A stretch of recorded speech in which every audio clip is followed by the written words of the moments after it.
Primero de todo, muy buenos días, muy buenas tardes, buenas noches, depende de la hora en que estéis estudiando, digo yo, presenciando esta conferencia. Y bueno, muchas gracias también a la organización del Congreso Cineco por aceptar mi propuesta de ponencia. Todo es texto, lo enseñado como soporte a la filología clásica.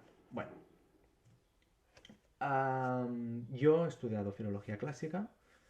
Soy miembro del grupo de teatro clásico en la Universidad de Barcelona. También he estudiado estudios árabes y hebreos y actualmente estoy realizando una investigación en mi tesis doctoral es sobre las circunstancias sobre todo ideológicas que motivaron y que justificaron la revitalización del idioma hebreo. Lo que estoy compartiendo aquí son las reflexiones, conclusiones a las que he llegado, pues por un lado, la experiencia en el teatro como actor, también como ayudante de dirección, como adaptador de los textos.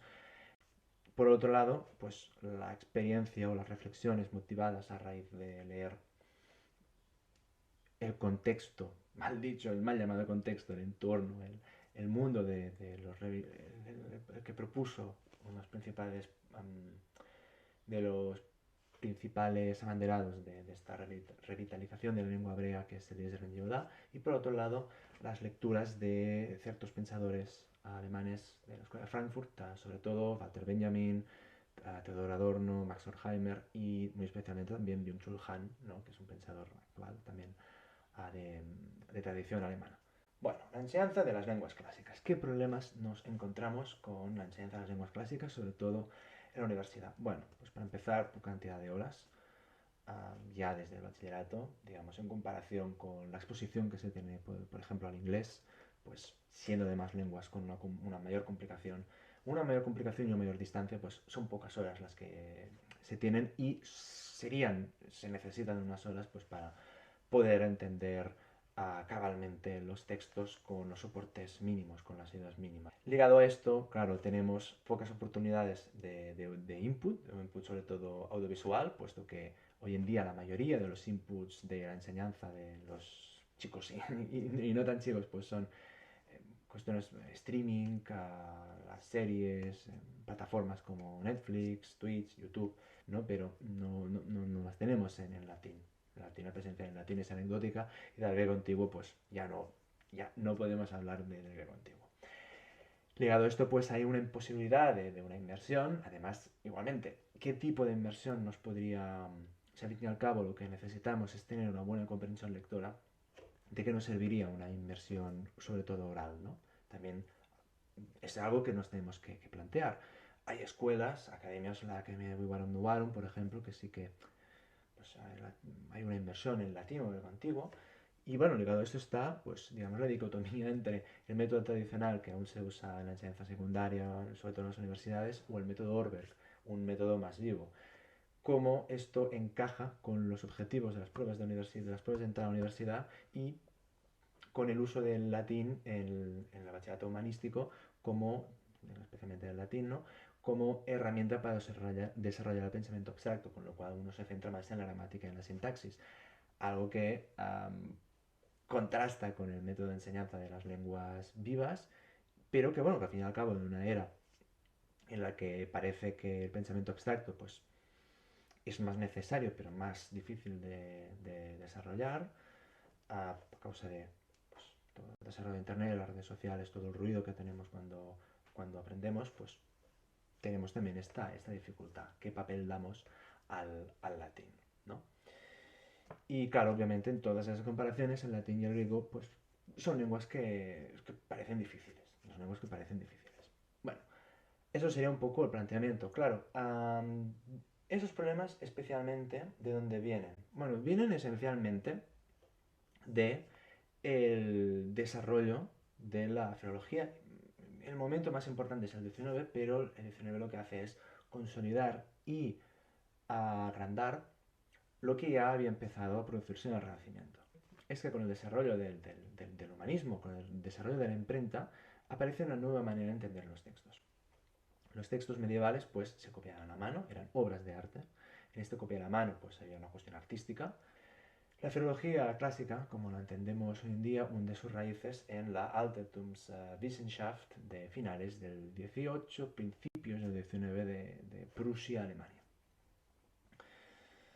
Los fundadores, el fundador como tal es Friedrich August Wolff, el padre de la cuestión numérica, que introduce un estudio más científico de toda esta materia de la antigüedad. Pero esto había estado preparado por hombres más que tenían una visión quizá más vitalista, que intentaban restaurar lo que era la antigüedad en la medida de lo posible. Como por ejemplo Christian Gottlob Heine.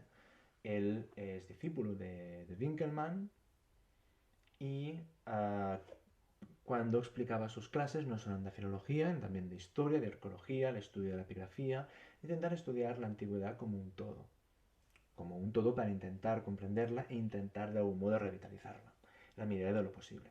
No había un corte tan claro entre las disciplinas como las tenemos hoy en día. Wolff introduce un estudio más científico, él es filólogo, no se mete en las disciplinas y de algún modo reprochaba a Heine que era un personaje como muy disperso, que no acababa, mencionaba muchas cosas pero no acababa de tocar ninguna, ¿no? Pero lo cierto es que hay algo más allá de esto, porque, digamos, en la dicotomía Reset-Werba, ¿qué es más importante? ¿En qué se tiene que centrar uno? ¿Si en lo real y en lo real? Heine diría que sí, porque su estudio daba muchísima importancia a poder conocer lo real del mundo antiguo para poder entender las palabras. ¿Es importante centrarse en esto o es más importante centrarse en las palabras, que sea lo propio del humanismo, lo propio de la filología?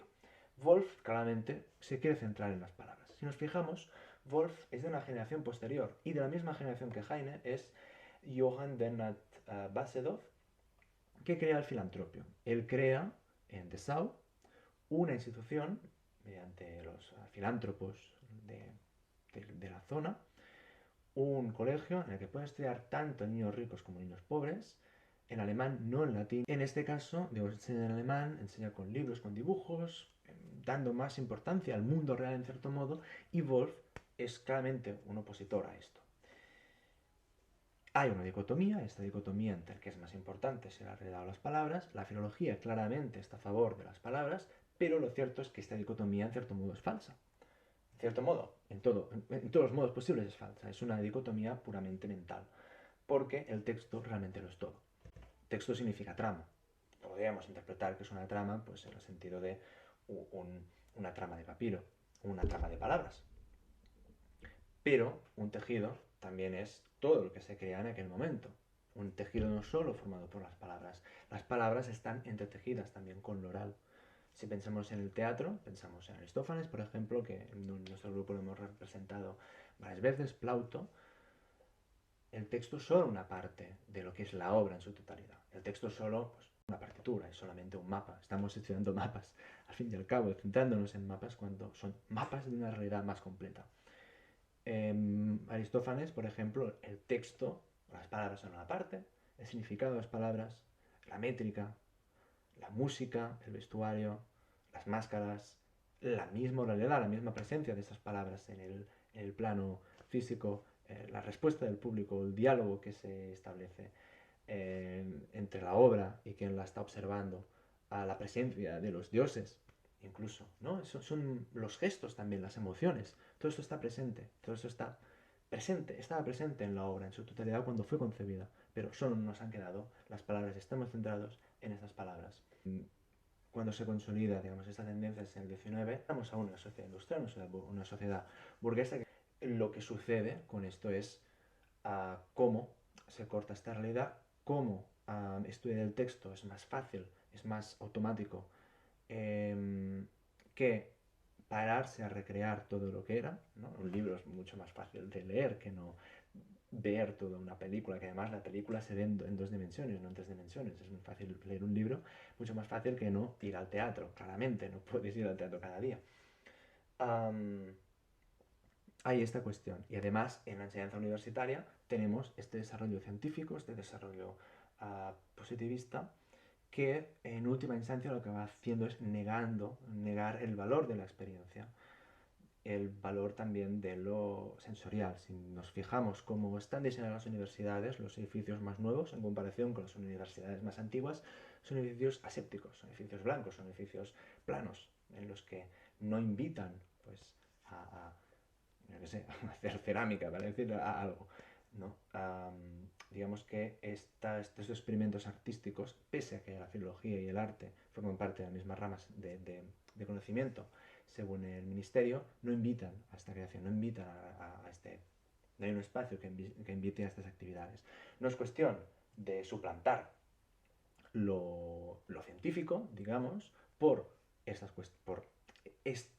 enfoque, pero sí que es necesario que haya este lugar. Y es necesario también porque de este modo se pueden suplir algunas de las dificultades que había mencionado al principio que tienen en la enseñanza de las lenguas clásicas. Porque si recuperamos de un modo total el texto, con los profesores, con los alumnos, con el grupo de clase, estamos implicando también otras dimensiones, estamos implicando otros sentidos, no solamente el sentido de la vista o una cuestión más de reflexión, sino que podemos implicar pues, el cuerpo, las manos, podemos implicar el oído, y cuantos más sentidos están implicados, más carga sensorial hay y con lo cual mejor se recuerdan estos textos. Y en la memoria, en el estudio de lenguas que no se hablan, pues es muy importante. Si sobre todo estamos estudiando textos escritos, es muy importante poderlos retener en la mente para conseguir esta comprensión cabal, ¿no? Además, de este modo conseguimos, pues, comprender mejor el texto en su contexto, ¿no? También creamos una mayor cohesión de grupo y así esto es algo que muchas veces se consigue fuera del aula, pero sí de algún modo la conseguimos también dentro del aula o del entorno más reglado de la universidad sin tener que perder, ¿no?, horas que se pueden dedicar a estudiar gramática, por ejemplo, de la sintaxis, ¿no? Ya digo, interviene la memoria también. Es una cuestión dialógica, se rompe un poco, se rompen las varias barreras que pueden haber. Las barreras que puede haber no son entre los compañeros, sino que puede haber entre profesor y alumno, y también las barreras que hay entre el estudiante y el texto, que muchas veces pues, le tienen miedo a este texto.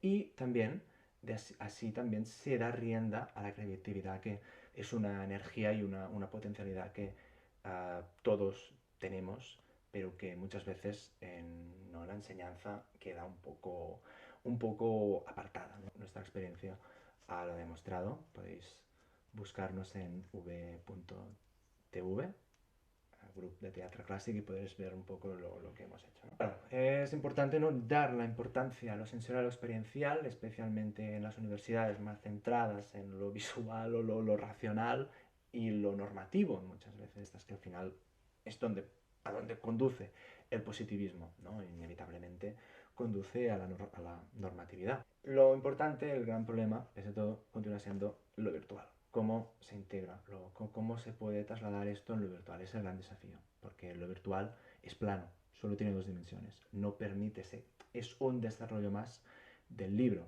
Además, la soledad, es decir, la ausencia de la presencialidad, ¿no?, se siente de un modo más fuerte. Seguramente esto con las nuevas, lo que es el metauniverso, ¿no?, y la realidad virtual, se podría empezar a solventar, ¿no?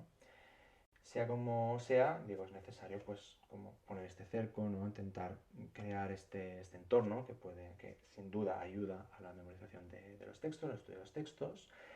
Bueno, aquí este es un gran problema que tiene la pantalla, es en Chulhan, y bueno, lo cierto es que esta iniciativa nuestra, el grupo de la Tercera Classic, es de los estudiantes de filología clásica, pero lo cierto es que en la misma facultad también hay un grupo de teatro de filología española, Aula Escénica, por ejemplo, hay también un grupo de innovación que de algún modo intenta, ese filología catalana intenta leer textos ayudándose con la meditación, creando también este espacio para la experiencia, y hay, sobre todo desde la historia, pues muchísimas organizaciones de recreación histórica.